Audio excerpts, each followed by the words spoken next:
Welcome back, ladies and gentlemen. I'm Marcus Aurelius, and this is Dominions 4, the Thrones of Ascension. We are Ulm, and we are forging ahead. And this is the Lake of God, formerly the home of Aldsvin, the great worm god of Black Ulm. But now, as you can see, it is being commandeered by the Illithid starspawn of R'lyeh, those foul, mind-blowing creatures that we have had to fight. Luckily, these ones are staying put, it appears, along with their thrall tritons. But the war continues. The war ever continues, and we are going to look at the messages. We had a ton of earth gems, so one thing I wanted to try was a spell called Crumble, which causes walls to fall. It's a really powerful and expensive spell. I actually had to rush some earth items to one of the mages who was close to the castle in order to cast it. The funny thing is, it wasn't even able to break open the walls. The fortification was heavily damaged, but the gate itself still holds. And it was Hero Knight who cast that. By the way, it's early summer in the year 6 of the Ascension Wars.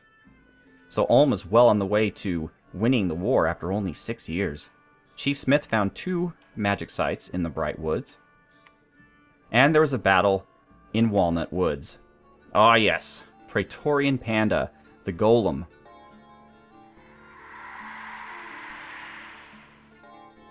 And there are a lot of guys there, and their mind blasting isn't doing any good whatsoever. In fact, I'm not even sure what it is they're doing, and we have 22 fatigue. That stinks, but we do have this that gives us some reinvigoration. Like, are they... what exactly are they mind blasting? They can't mind blast him, and we have no one else here. It looks like they are mind blasting him.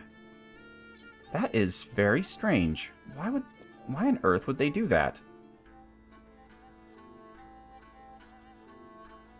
He is lifeless. He is mindless.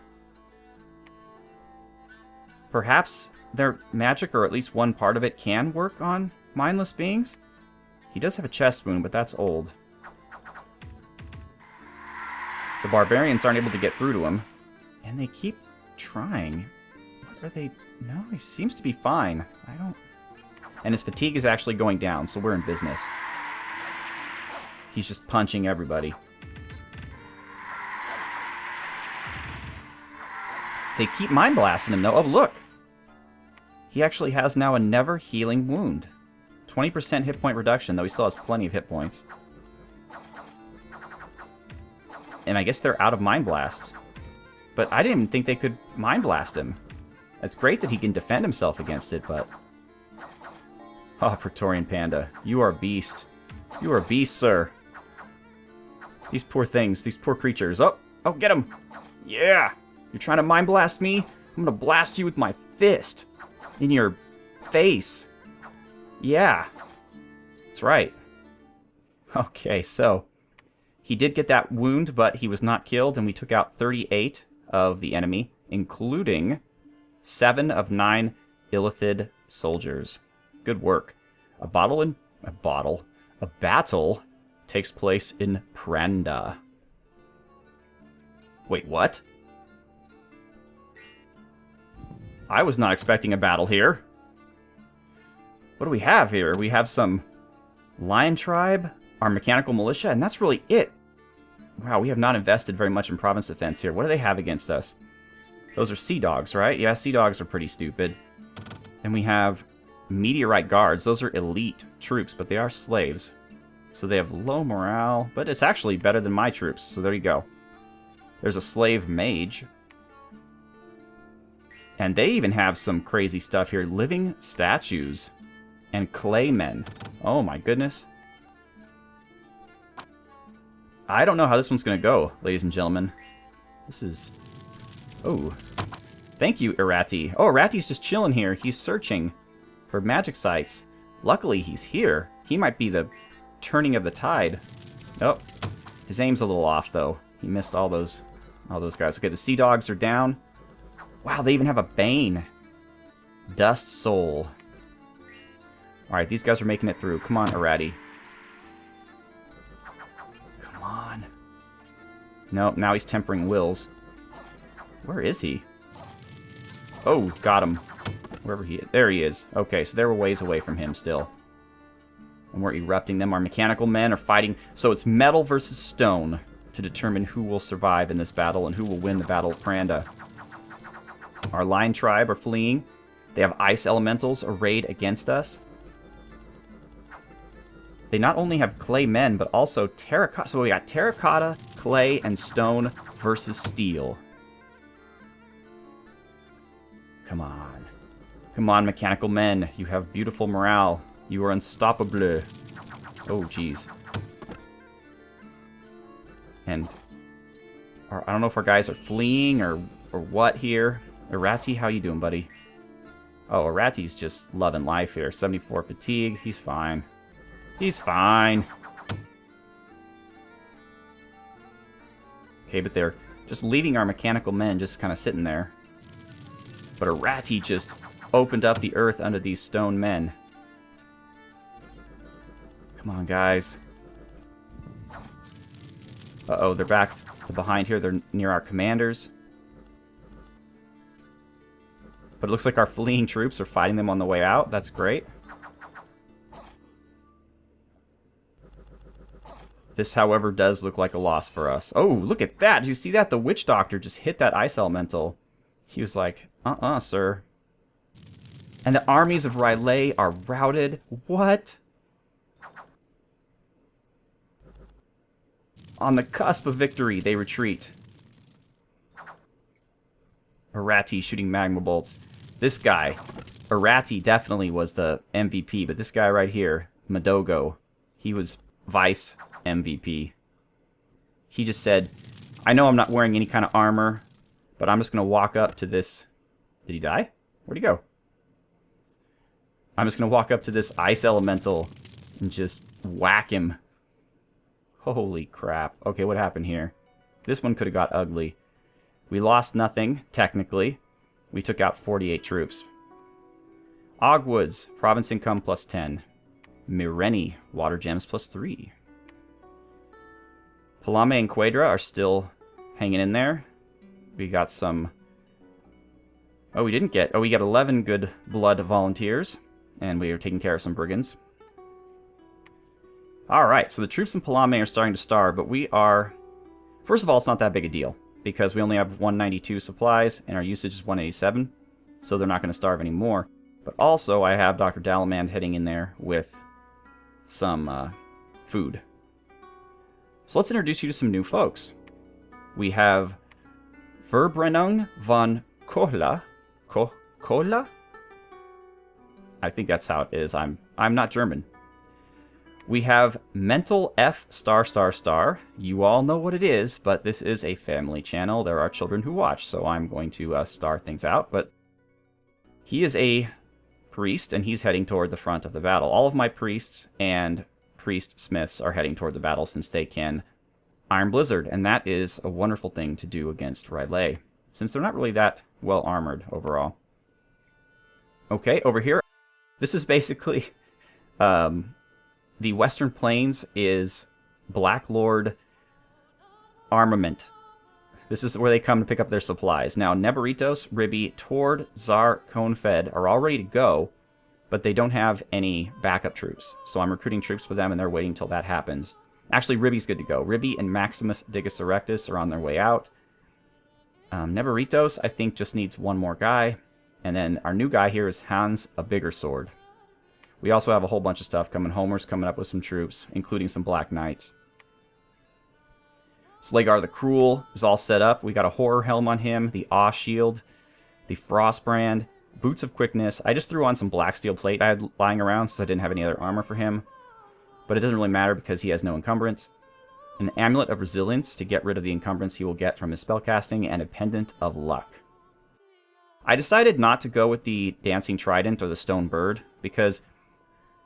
he does enough damage on his own, and the Stone Bird only attacks things that are being attacked by him. So he's only attacking one guy at a time, and the bird is not going to do any extra damage because he's pretty much killing everything that he's attacking. Reaper is also a new guy here. Reaper's moving up to pick up some items.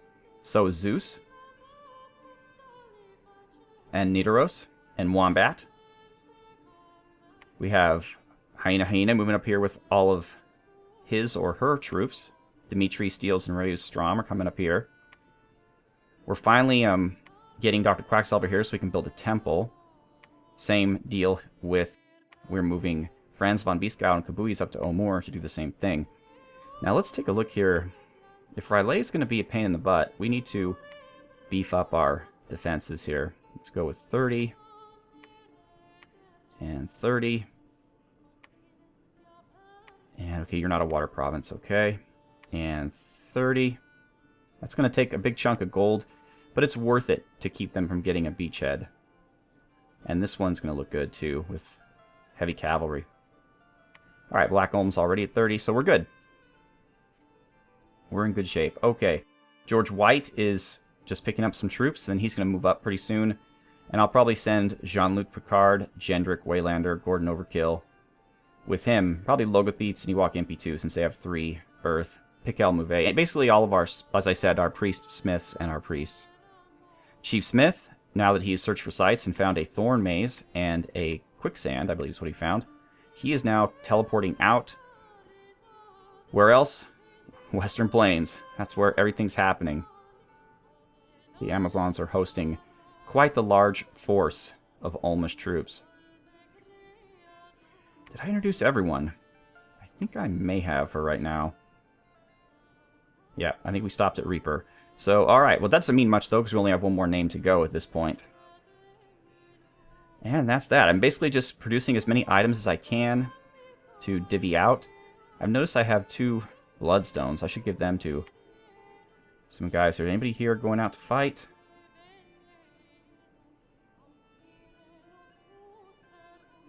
Matthews and the Missing Link I should send out because they have 2 fire. But they would be especially good if we could build a Flaming Skull, which only the Chief Smith can do. Maybe he'll do that next turn.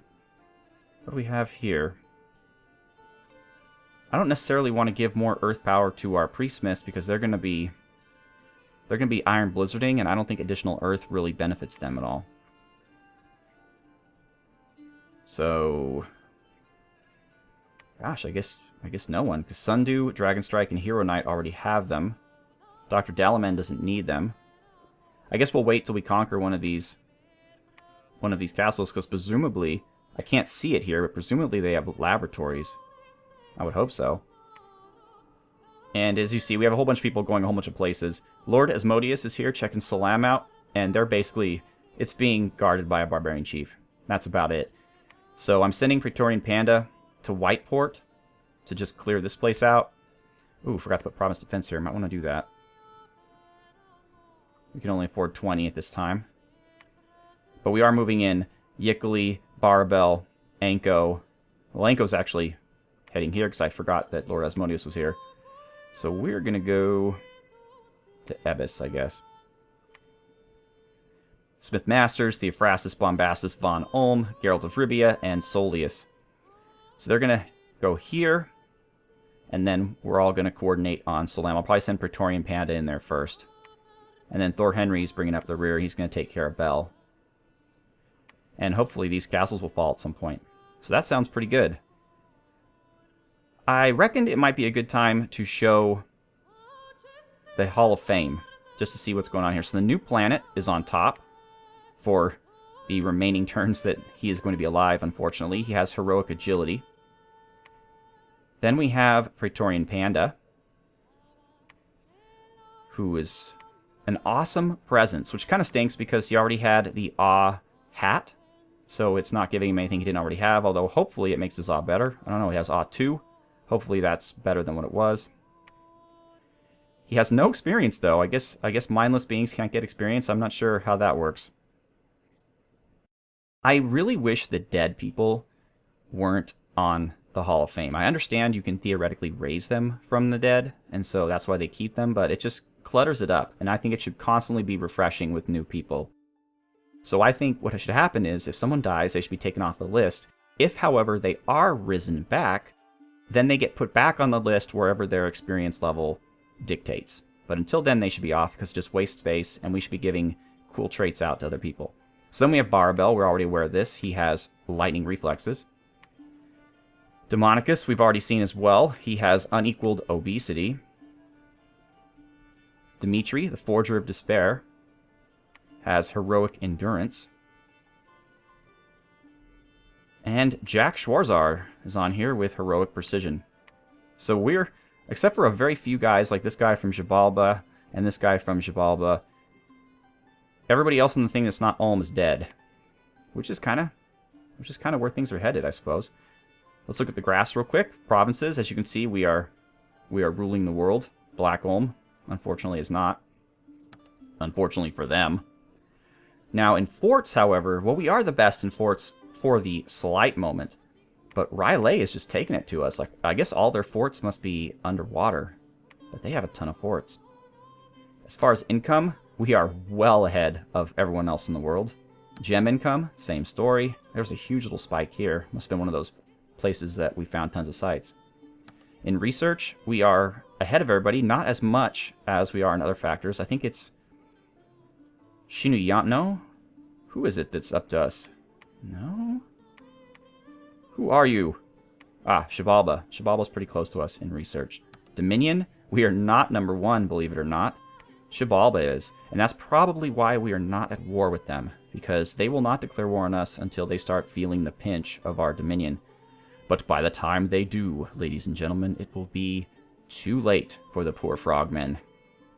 They have not fought or felt the wrath of the Legions of Steel, but once we claim the throne and the world falls under our sway, they will indeed. Now, army size, this is an interesting one because we're competitive at this point, but we're still only 3rd place. Nazca is just obscene.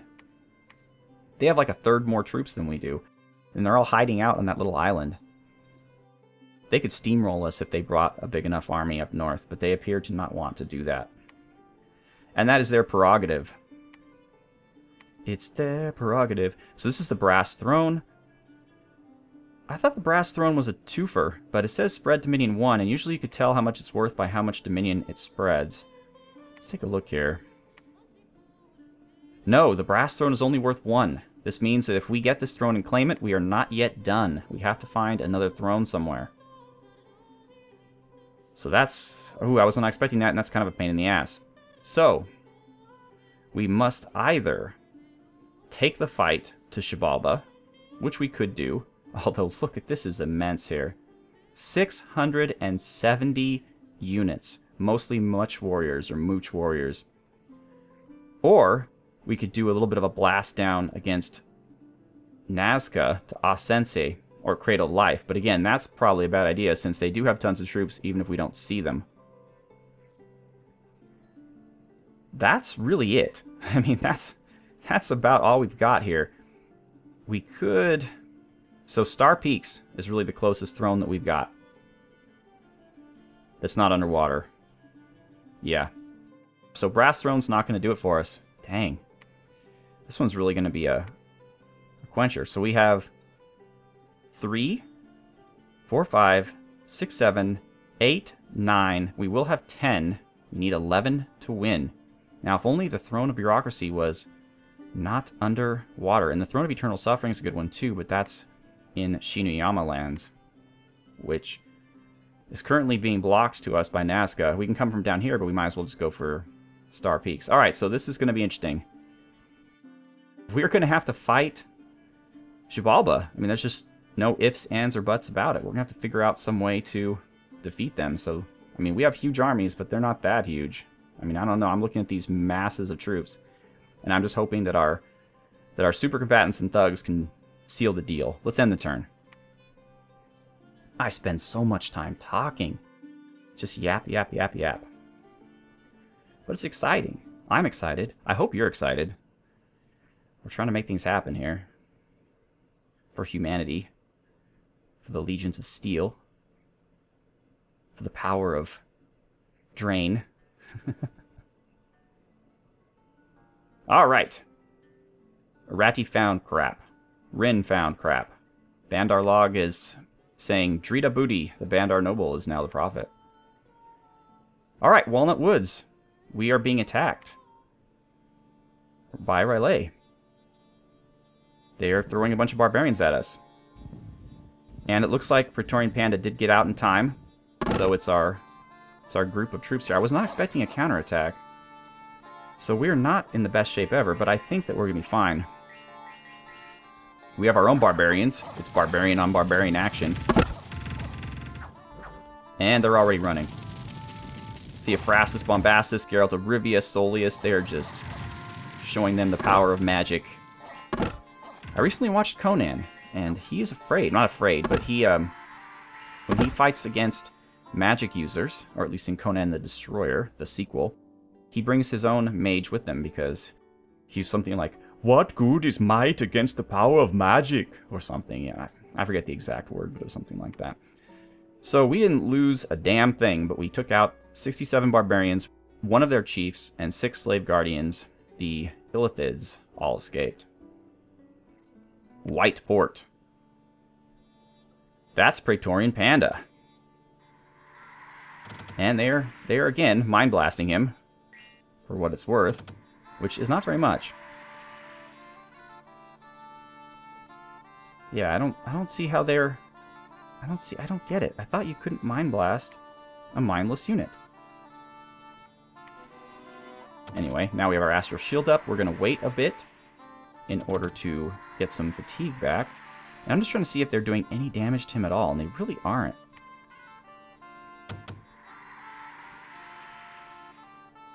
Alright, come on, Praetorian Panda.